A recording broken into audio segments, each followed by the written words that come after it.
let them go. If they're such a strain on your life, why hold on to them?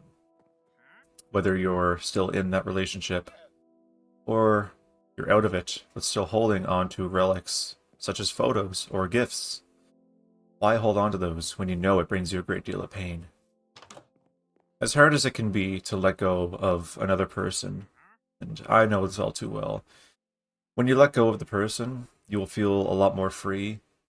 You can fly again, you'll be able to do things you couldn't do, and you'll be able to find somebody that will treat you a lot better and all that. So in today's Minecraft Rambles, I'm going to be talking about another girl. Not my ex, we already spoke about her in my previous video. This is another girl that I don't really tell a story of too often with people in real life. This was a girl that I had a crush on in high school, and of course, come to find out she didn't have similar feelings. Trying to find the reason why, and I couldn't figure that out, so I was obsessing over it. And it also coincided with COVID as well. So I'm going to tell you the story about that, and also tell you about how I felt after letting go of people that weren't doing me any good. So this can apply to romantic relationships. It could apply to friendships as well for certain things, but yeah, this can apply to a lot of things. So sit back, relax, and I hope this helps you in some way. So my first year of high school was in 2019. I came into grade 10 and was just coming off of a weird relationship. I might talk about that one actually in another video as well. But we're going to talk about this other girl today. So I first spoke to her in October, and we clicked pretty quick. However, something I look back on now and I didn't quite realize in the moment is we never really spoke too much. We didn't really get to hang out too much. I'm not sure if it was because of her schedule or what it was, but anyways, it is what it is. I was on fire in high school, right? So you can't blame me for wanting to spend time with her. Um, of course, genuinely speaking, obviously, I'm not being like, oh, I'm just gonna watch your every single move and all that. I'm watching you. No, that's not me at all. So, anyways, we went to our winter formal together, and it was a lovely night. Shared a hug. That was like the first hug I had in ages from a girl. I'm like, oh my god, I had a hug. Ah! And coming up to that point, I was starting to develop feelings for her. However, I believe that I made a grim mistake of not telling her my feelings that night because, according to her best friend, whenever my name was mentioned, she lit up like a tomato. And so I thought, okay, well, let's tell her my feelings on Valentine's because it'll be a month and a half. There'll be time to prepare, maybe to further deepen our friendship in the moment and hopefully get to a relationship. So then Valentine's Day actually rolls around and she's not at the school. And I was a little disappointed and wondering why she wasn't there. Like I had this gift bag all prepared for her and such, and come to find out she came down with sickness, and she did come back for over a week. And thank God the chocolates didn't melt from what I hear. Um, so that day she returned, I gave her the chocolates and all that stuff, but still didn't tell her my feelings. I couldn't do it in person. I was such a coward back then. So I texted her later on, and I didn't get a response, and so I was a little concerned. I wasn't really thinking of being rejected because, well, she likes me, so what's the problem? Why wouldn't she like me? So I go to bed, surprisingly. I come in the following day, and actually, a detail I forgot to mention was that, and this might have led to her not liking me, was because of me being too strong. In my previous video, I mentioned that I would wait at the door for her every single day, of course, to say hi and such, but I did it, yeah, it was just, yeah. Looking back, it was such a stupid thing to do. You know, you don't go on and wait for somebody like that unless you're actually dating. So anyways, I did my usual routine, and I asked her about the text I sent, and right there I asked, "Do you like me?" And the response, "Sorry, I don't." And she looked quite sad saying that, like, and immediately my whole world collapsed because what ended up happening, and this sort of correlates to the previous video of, in a way, it correlates. I wasn't really people pleasing her as much as I would with as I have with other folks, like my ex, most recent one, anyways. So, anyways, after that all was said and done, walked away and felt lost. I immediately went to the guidance counselor because I went from an all-time high to an all-time low. I struggled with some self-harm back in the day and such as well. And yeah, that just flared right up pretty quickly. And that's the thing is, I obsessed too much over this girl to the point where it made me do that to myself, which I'm sure I'm not the first one, and I'm sure I'm not going to be the last one, but still, it's something that is, whenever that happens to you, you kind of realize, especially down the road, you realize that you were really obsessing too much, right? So COVID rolls around and it gets worse because, well, I was thinking, oh, we could try to talk to her again, maybe get back together or something like that. But then the return to school date kept getting pushed and pushed and pushed. I mean, I was enjoying gaming every single day, but I missed school and all that, and that led to me developing some pretty bad thoughts. And I ended up in the hospital. There was no attempts. It was because I said some stuff over text, and somebody called in an ambulance. By the way, ambulances are rough as hell. They are not built for comfort, that's for sure. And I feel for anybody that has a bad injury and you hit a rough road, because, yeah, those things, I mean, I was in a plastic seat too, so, I mean, that might have just hurt my rear end a little bit more, but, yeah, I thought I'd throw a little laugh in there anyways. So anyways, the story doesn't really end there. I mean, of course, anyways, I get out of the hospital and given antidepressants and all that stuff, given a psychiatrist to talk to and all that. It never really ended until, I would say, my senior year, and it would have been the end of that fall or the start of winter. So that's 2 years of my life obsessing over a girl that was not going to want to be with me. I even tried again in my grade 11 year, and it didn't go anywhere. We were quote unquote friends for a month, but I still did the same thing. I don't know. Should I make a video on my mistakes in that? I like, from what I could get from it, I probably creeped her out or something, even though it's not my intent. I was genuinely wanting to speak to her and such, but it is what it is. I'm here where I am now. Shit happens for a reason. So, yeah, so that's kind of the story of this one girl, and ever since then, I haven't thought of her. Like, you're going to think of anybody in your life, and I guess with this video, it's not to say forget her entirely, because, well, everything that happens in our life builds us up to where we are today. Without COVID, without that girl, without my ex, my most recent ex, I wouldn't be here making this video right now, right? If I was still in that relationship, I wouldn't be making these videos. I would still be streaming on Twitch on the weekends, trying to make a video, wasting my time on something that's not working.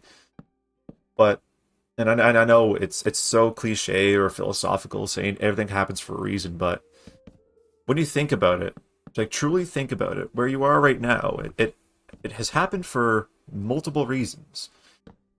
It doesn't matter what your situation is, like good or bad. Like this also might sound like a bit rude, but if you did something to screw your life up and you're in a place that's not good, well, look back, you see what you did. But now our lives are malleable and we can change that. And that's what I did. I stopped obsessing over this girl. I've stopped obsessing over people in general. I've stopped people pleasing. I've prioritized my happiness. And this is where I am right now, talking to you guys, hopefully helping you out in the process. So, letting go of somebody can be absurdly hard, and there's not really a concrete way to do it. Like, there's so many things. There's like to distract yourself, or do things you couldn't do, which they can work. But now for some people, it's harder. And when you rely on somebody for so long, or if you're tied in so strongly, it can be hard, especially if it was a genuine connection, but yet stuff still went downhill like it did for me. However, once I was out of the situation and I looked at it head on, I realized how bad it was. So, if you are in a relationship or a friendship of whatever kind and you step out of it, like if you took a break, let's just say, for example, let's just say you didn't really know what you wanted to do. Let's say you talk to this person so many times about something they do and they just don't listen. Take a break. Take a week to look at the situation, because technically speaking, you're not really with them, so you don't have to worry about those commitments that you normally have. So step away and observe, and I'm sure quickly you'll notice how much better you feel not worrying about certain things and what this person has done. And then you can make that decision and set yourself free again. Like with all these videos I've uploaded so far, like this will be video number 4, I would assume. A lot of these videos are going to be stories of my life and my journey and such. And I think one day I might be able to actually make a playlist where I sort of put these in order, because like this would be sort of story number, I would love to say story number 2 or 3 in my timeline so far. If I were to get every single thing out in videos, which we're gonna do over the next however many years. And I'm sure I'll get a lot of my stories out in a year, but there'll be more stuff as we go. So, but you'll notice the trend that whenever I was alone, working on myself and with better people, I was happier. But once I was with somebody that was taking too much of my time, and not to say people can't take your time, right? But it's when they use it for the wrong reason, which is what I had to deal with my ex. And letting that go made me feel so much happier. So, really, what I'm trying to say with this video is if you let the person go, you're going to feel a lot happier. You'll feel lighter. You'll be able to do things you probably haven't been able to do before. Like I mentioned in the previous video, my buddy and I, we hopped on the bus to go downtown. We went to the arcade, went for a walk around the city, and it was a lovely day. And it was the day right after the breakup, and I felt happy in that moment. I still had my thoughts of, was this the right thing to do? I miss her, that kind of stuff, right? And something else you got to do at some point is delete the photos and get rid of the stuff that reminds you of them. If something doesn't really, if like I got this little doggy plush right now that she gave me, but it doesn't necessarily remind me of her, surprisingly, even though it has a little heart on its belly. But there was like a cat dad book she gave me and some other stuff. That stuff reminded me, so I went by her place, dropped it off, and went through all the photos, deleted them. And also this time around, because I mentioned this was the second time, well, technically third time, like it's a whole complicated story anyways. This most recent breakup, I actually, just before recording this video, I went through Google Photos, because my photos will back up automatically. I went through Google Photos and got rid of all the photos from like 2023 to nearly a month ago now. I got rid of all those, listened to some music while doing it, and I just felt so amazing once everything was in the trash and I hit that empty trash button. At that point, I feel like I finally closed it for real this time, because previously I did not go through the Google Photos. I was too lazy. This time I did, and now I feel so much more free. Like, I can go into life and work towards my big dreams and goals just with my head held high. Like, I've got one right now. I mentioned it in a video, but I'm not going to explicitly say what it is because it's still kind of in the works. This one is really ambitious and huge, and a lot of it has to do with YouTube and how well this performs, so I can do my big goal. And hell, even increase productivity of this or do more with this channel. Like, I got a lot of big dreams. I'm a dreamer, so. So anyways, I hope that sort of helps with, or sort of? I hope it helps. Not sort of helps, I hope it helps with, if you're struggling with letting go of somebody. Now, grief is a whole different thing. I'm not sure if I'm going to quite touch on that topic. Like, that's something else I'd have to really deeply think of, because I've never really, I guess, dealt with it as much in my life. Well, folks, I've had folks pass away in my family. I lost a dog as well after 10 years, and I'd really have to sit and think of that one. But this is more so when you're leaving a toxic relationship of whatever kind, and telling you what it will do to you and how it will make you feel. So, I believe I touched on my story and said what again, just to reiterate, take a break from the person if they're making you feel awful or whatever, and they're not listening to you. If you actually talk to them, like, that's the thing, is if it's a first time thing, like, let it slide, or if it's really bad, talk to them. But if they keep doing it, take a break and look at the situation. Like, stepping away from the situation makes you think with an open mind.